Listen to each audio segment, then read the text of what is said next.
Hi, everybody. This is Dr. Nigro with a Chemistry Notes screencast. This one is going to be part of our series dealing with solutions, acids, and bases. This particular screencast is going to focus on conjugate acid-base pairs, how to identify a conjugate acid-base pair, how to understand what the formula should look like for a conjugate base of an acid or the conjugate acid of a base. All right, now before you can get into this, you really need to have a general understanding of what Bronsted-Lowry acids and bases are.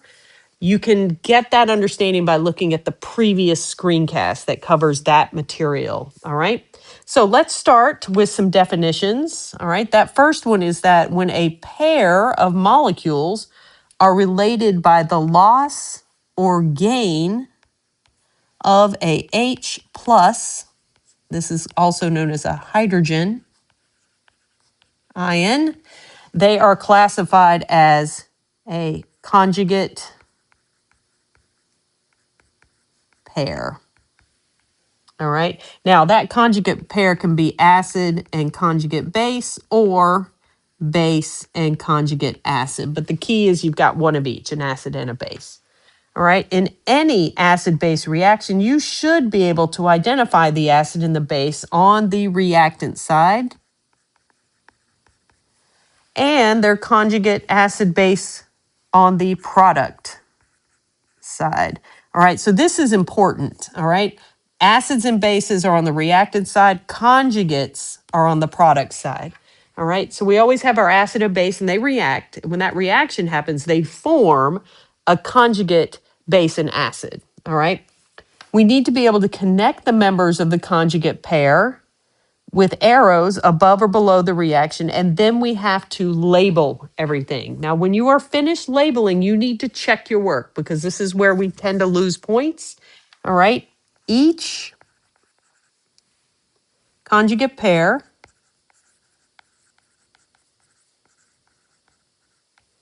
contains an acid and a base. Oops.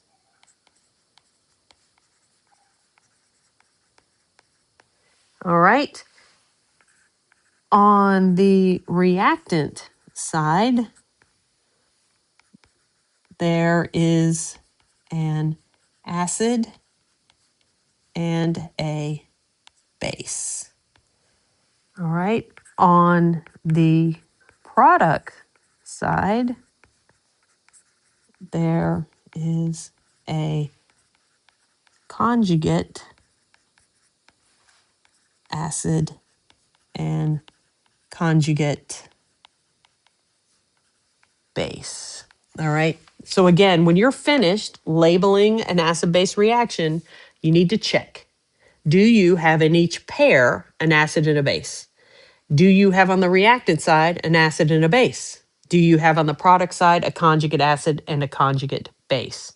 All right. And remember, again, the members of each pair, the only difference between the two chemical formulas is we've either lost an H plus ion or we have gained one. That's it.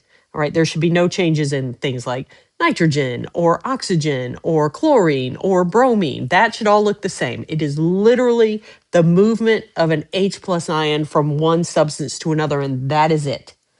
All right, so let's look at these two examples and see if we can identify what is happening. All right, so I'm going to start with HNO3. All right, now if I look, HNO3 resembles NO3 minus. They look very similar to each other in terms of their formula, with the exception that the reactant has an hydrogen in front and the product does not. All right, so what has happened to HNO3 as NO3 minus forms? Well, it has lost an H plus ion through this process. And we know, based on our understanding of the definition of a Bronsted-Lowry acid, that HNO3 is acting as an acid here by donating that H plus ion. All right. And if that is the acid, then its partner on the product side must be the conjugate base. All right. So again, within each pair, you should have one of each. All right. Now, if HNO3 is the acid, Then let's see what water is doing. So H2O now has formed H3O plus. So the difference between those two substances is we've gained a hydrogen ion. Water has gained a hydrogen ion. So gained an H plus ion. And that is the definition of a base. All right, so H2O is acting as a base in this case, which means that its partner must be the conjugate acid. All right, so I'm going to check. I first check each pair. All right, so I have HNO3 as an acid, NO3 minus as a conjugate base. I have H2O as a base, and I have H3O plus as a conjugate acid. So each pair has an acid and a base. All right, now I look at the reactant side. I have an acid, HNO3, and a base, H2O. And I looked at my product side. I have NO3 minus, conjugate base, H3O plus, conjugate acid. So I have checked all of my acids and bases, and everything is where it should be. All right, let's try one more. All right, this time we've got NH3 plus H2O, and we have NH4 plus forming OH minus. All right, so let's look what NH3 is doing. All right, so NH3 became NH4 plus. So we gained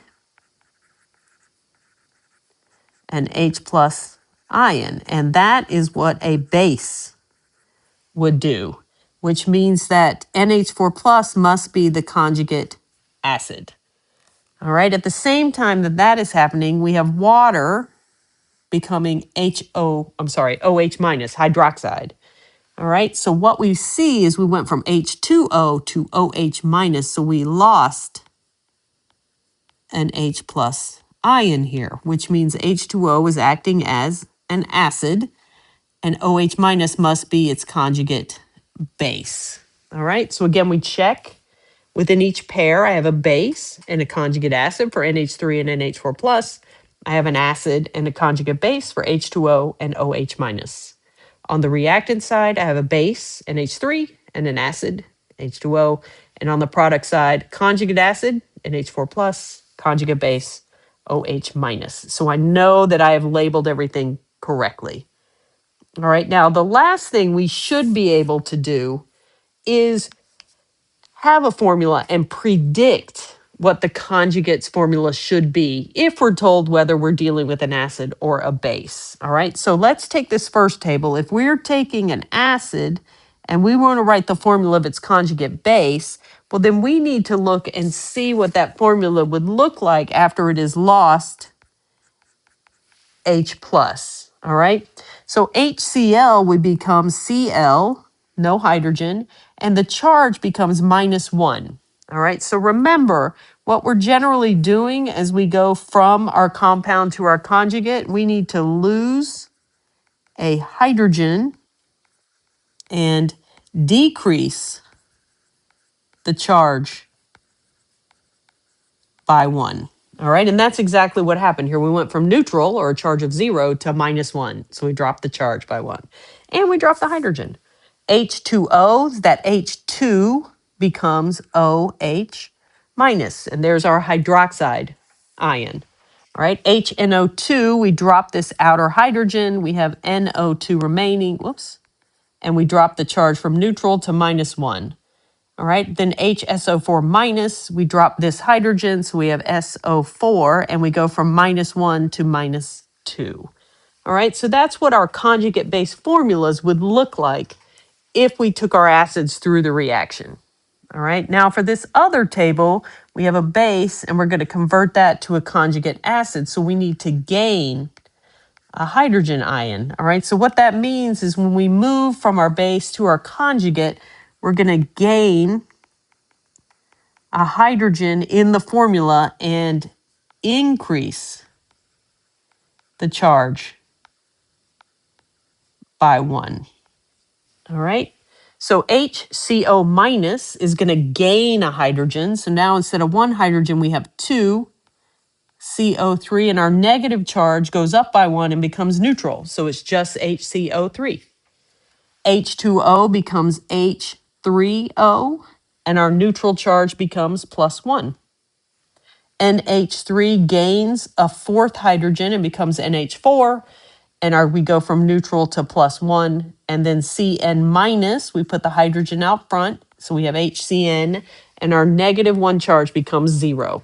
All right, so again, we should be able to predict what this formula is going to look like if we know whether we're dealing with an acid or a base. All right, so remember, the members of a conjugate acid-base pair, they're only different by the presence or loss of an H plus ion. That's it. All right. When you prep your pairs on your reaction, remember each conjugate pair has to have an acid and a base in it, and your reactant side should have an acid and a base, and your product side should have an acid and a base.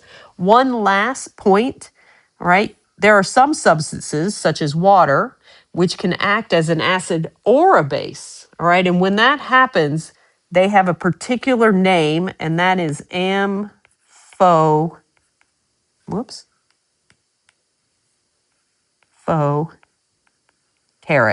All right, so any substance where H2O can lose a hydrogen ion, become OH minus, or H2O can gain and become H3O plus, those substances are termed amphoteric. All right, and we're going to see those pop up. So I don't want you to get stuck on this idea that some substances are always acids and some are always bases. There are substances that can only be one or the other, but there are also substances out there that are capable of being both.